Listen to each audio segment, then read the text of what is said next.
Okay, folks, the next step we're coming at, we're going to take now and flip this entire thing over so we can fill the coat up with sand. That side is empty.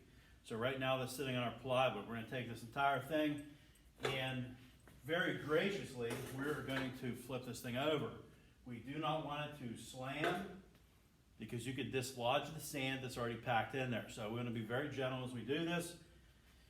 The kicker is this thing is heavy. This thing probably weighs, I'd say, roughly 50 or 60 pounds right now. We took that sand and we really compressed it and packed it tight, so it's going to be heavy. So my suggestion to you, grab both hands, pull a little closer towards yourself, pick this entire thing up. Okay, we're going to set one side down like this. And nice and easy, we're going to take and just let that sit back on the molding board. Okay, make sure that's centered up and life should be good. There's also a broom that sits over here. If you get sand out of the pit, kind of brush that to the side for now, and we'll continue to clean that up as we move along. So, next step, we just talked about all this here. Flip the entire flask over on a molding board. That is step number 11. Number 12, place a light coating of parting compound on the back of the pattern. So, a little bit more parting compound, just so this entire thing releases. You don't have to get crazy with it because we're really not, there's not too much to not want to separate for this. So, we'll get that stuff out of the way. We will do another riddle with a little bit more sand in. There's really no fine detail. If we are doing a pattern that has very fine detail, we want to use as much riddled sand as possible. And that way that sand goes down inside the grooves of the pattern. Okay? So I got a couple softballs.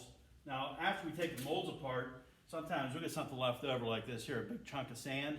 That actually works pretty nice for doing the riddle portion. So that part's already grouped together, packed in tight. I can take this, moves much faster. So just think of if you had a block of cheese, some Parmesan or Reggiano, we want to put that on our pasta once we cook it. Okay, we would take that block of cheese right to the grater, and it comes off pretty easy, pretty quick. Okay, whereas that loose sand, let's say I had shredded cheese, and I wanted to put it through a shredder a second time, it wouldn't work too well. Okay, so if you come across a couple of those big lumps in there, you'll see about the size. This one here is about a little bit smaller than a baseball. Same thing.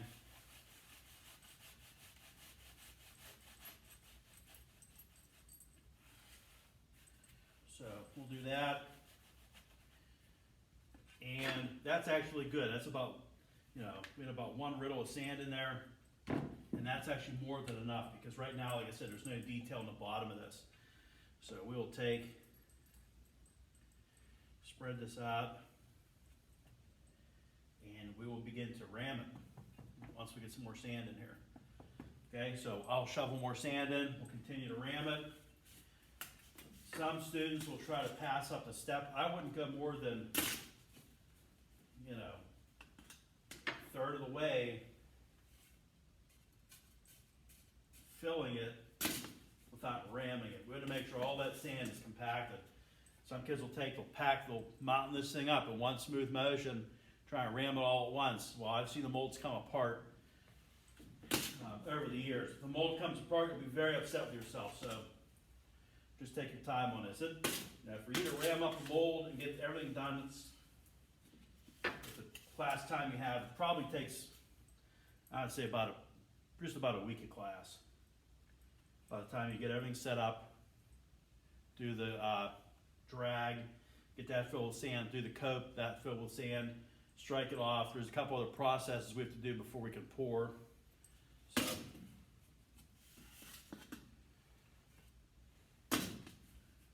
not in a rush to get it done, but we want the quality to be there. We want it to be a nice casting. So here we are. With that part done, we're going to go through, ram this, and then, as I said before, we'll add more sand. So this is basically repetitive of what we've done before. Hate when that happens. I'm going to continue to ram this. I'm going to ram it completely the rest of the way. Add more sand, ram, sand, ram. I'm going to strike it off. When I come back, we'll have that stuff done. Just like watching paint dry, rather than watch a repetition, we will cut you loose here for a minute. So we'll see you in just a quick second.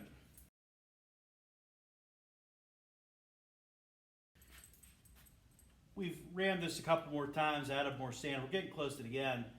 Every now and again, as you're ramming, you will see these chunks of dark black sand inside of this pit. You're going to say, what the heck is that? It smells real bad. It smells like it's really burnt.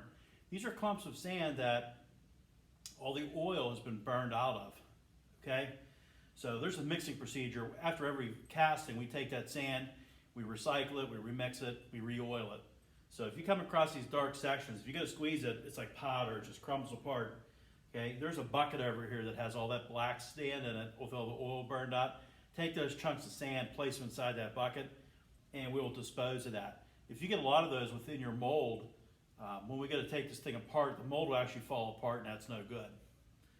You'll be upset with yourself because you're going to have some time into this thing. So just be aware that some of the big black chunks of sand, if you see those chunks of sand, like I said, pull those to the side, put them in this other bucket over here, and we'll go from there.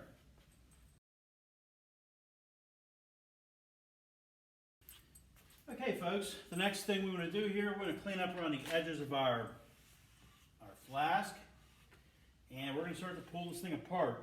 So in the text, as you read it, or when you get to it, we have to cut a couple things in here so that the aluminum will flow from one side of the mold to the other.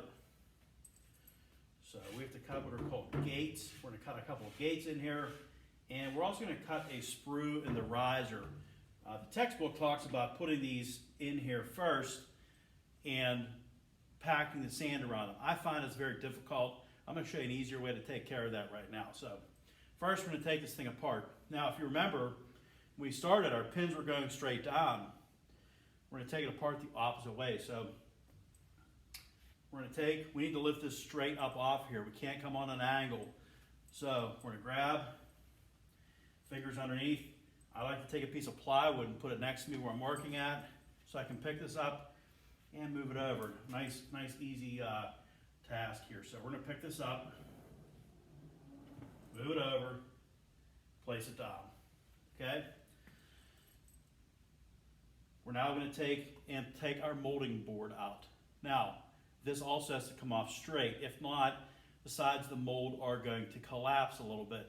Now, normally they do collapse anyhow just a little bit. We might take an edge or a corner off. You can take your slick and oval, give this a few taps and loosen it up. Think about building a sandcastle at the beach. You took your sand, you packed it into the bucket or whatever, you flipped it upside down, you tap on the edges, and then you start to lift it up nice and slow. We're going to do the exact same thing with this. So give that a couple taps. Hopefully it loosens it up just a little bit. And we're going to take and pick this up. Okay, so try to rock it, try and pick straight up. Okay. Nice and slow. You don't want to do a quick jerking motion, otherwise you're going to rip the mold apart. Okay? So nice and slow, lift this up. Oh baby. Got a little squirrel at the end there. So there's our molding board. Now my molds did pick up just a little bit. I lost a couple little corners here. And I'll show you those in just one second. So we will dress those up, and I'm going to show you how to do that. So we'll take care of that in just one second. Now, yeah, those are good. Now, we need to cut a gate in here. What that's going to do is permit the aluminum. Get a little closer here. That's going to permit our aluminum to flow from one side to the other when we start to pour this. Take your slick and oval. This is almost an inch wide. Okay. My suggestion to you is lay that thing across here. Okay. Put a slight line in. Okay. And we're going to cut across. Okay. Now we made that little line right there. We're going to take and trench that out. We're going to scoop it out with this. So we don't need to go extremely deep. Let's go maybe a ½ inch. I don't know. It could be ½ inch, maybe 3/4 of an inch deep, and we want to take and get some of that sand out of there. So we'll do that like this. Can the gate be too big? Well, you'll see what it looks like if we do it too big. If I make it too small, the aluminum is not going to flow through. So you can check with me as you're doing this process. Say, hey, Mr. Marie, can you check this real quick? Now, I have sand inside of my holes right now. They have to come out of there. If I got to pour this, and that sand is in there, you know, the aluminum's not going to have a place to go, so we have to get that out. So take your Slick and Noble very lightly, come in here and get that stuff out. If any of these other edges or anything like that are loose, get that material out of there. We have compressed air in the shop. Worst case scenario, if you have to, take it, hit some compressed air on there. Make sure there are no rough edges sticking out. That's just more places where you could potentially have problems. Okay? So that's what this looks like. This here, we're gonna let sit. We're just gonna slide this over a little bit. Don't drop it. You could knock all that sand out, okay? So we're just gonna slide this over out of the way for a quick minute. This part's about ready to go. There's one little booger here that's on this molding board. There's an indentation here. We're gonna pull it off a little bit. We want this thing to seal up perfectly when it pours. We don't want the metal coming out the side. So that little bump will shave that off. That's complete. On the other side, we need to take, we're gonna flip this over. We're gonna cut our sprue and our riser in there. So gently, we're gonna pick this up, flip this over. Okay, don't let it slam. And we have all the holes still in here from those bolts. If I look on the back side of this molding board, there's bolts that hold those in place. That's where actually we're gonna cut our gates at, or our sprue and our riser, I'm sorry. The gate is right here that lets it flow from one side to the other. Take this cutter right over top of one of those holes. I put my hand on top, push down and twist at the same time. Okay, lift that straight out and give it a little shake. It's gonna look like a goose turd. Comes out of there like a little, like a tube like that. Get that on this side, do the same on the opposite side. Push down, turn until it bottoms out, lift it out. Looks like you're at North Park. Okay, we're almost there. We're almost complete, ready to pour this off. The next thing I need to do on the top of this, okay, I can see my two holes now. That's for my sprue and riser. They're going to line up with this when we go to pour. I need to take and make a funnel on one side of this. When we got to pour this metal, not that it's a rough operation, but there's a lot going on. That material's hot. So we're going to take just a little bit of material out of here and sort of make a funnel, or a little bit of a bowl out of this. We'll call it a funnel. And now when we go to pour this, that molten metal, sorry about the lights. That's safe for you, huh? That molten metal is going to flow in here a little bit easier, okay? So just like we did before, we'll take this, smooth it out with our finger, make sure we're good to go.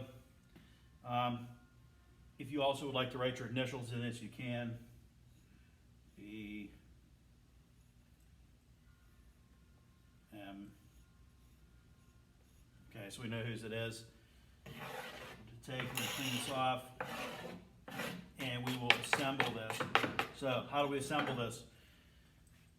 This portion goes on the bottom. So we're going to lay this down gently, gently.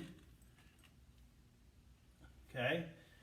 My next portion sits right on top. So the pins line up with these holes, and it sits right on top of there. Okay. So I'm going to pick this up gently, line the pins up. Okay. Do not let it slam. Do not let it slam. Okay. Pick this up.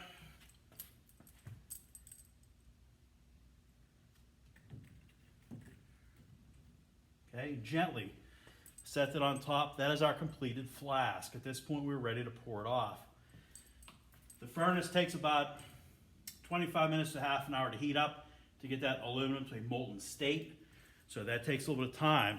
If you get your mold halfway finished in the day, and you say, hey, Mr. Marie, I'm ready to pour for tomorrow, I'll have that thing ready to rock and roll. That'll be fired up. The aluminum aluminum will be in the process of melting. Now when you come in, all you have to do is take this, set it on the floor, we can pour it, okay?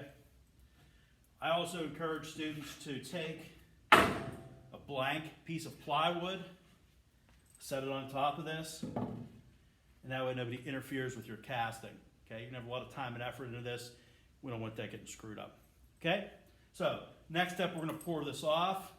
We'll pour the mold. That typically takes about a day to cool off. So if I pour this first thing in the morning, that sand is gonna act as an insulator. That aluminum is going to stay hot all day long, so we'll let it sit and cool. The following day, we'll tear it apart. So we're getting ahead of ourselves. Tomorrow, we'll pour this thing off, and we'll go from there.